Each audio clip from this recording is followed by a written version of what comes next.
everything you've said controversial, and you know you've upset people with things you've said. Do you ever regret saying it or feel you should apologise?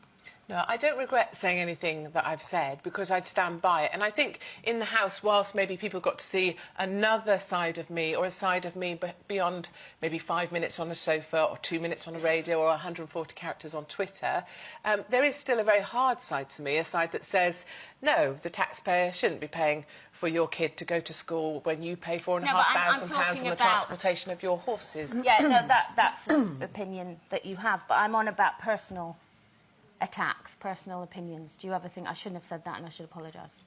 Give me an example. Well, for instance, when my sister was in Big Brother, you constantly, every day, day in, day out, went on about, I wish she'd put her ugly fat arm away. I wish she'd pick up her very droopy breasts. She looks like an old person that smells of, she didn't put this politely, but urine.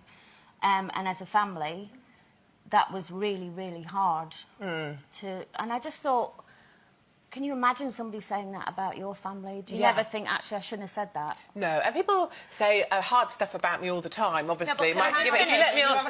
No, I'm going to answer. I am going to answer if we let me answer, of course. And the thing I would say is, you know, there are hard things that are said. I wasn't the biggest fan of your sister on Celebrity Big Brother, and I was a massive supporter of Jim Davison. I suppose as adversaries, you have to pick your sides. Absolutely. And I was always Team Jim. Do you not think you should have looked into... The reason her arm is that fat is because she's had breast cancer and she has lymphedema and she's had a mastectomy. We all have. And her biggest insecurity in life is that arm that you constantly, day in, day out... And how many times, you know, I think I get a lot of comments, for example, every day about maybe I've got a big nose or I look like Princess Anne or a horse face or any of the other insults that people want...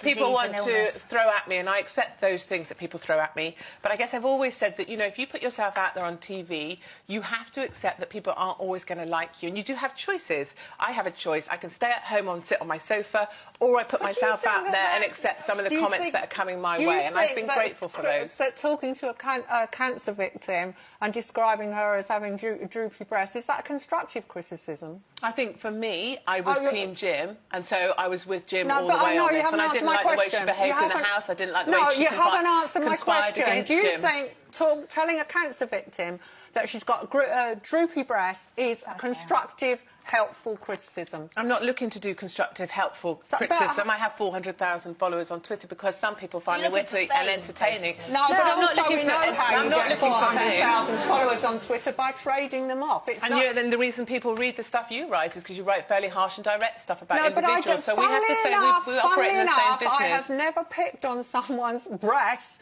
because they're a cancer victim. I just think there are other ways to have a go at someone. And we could pick on this one item and talk about it for 15 minutes.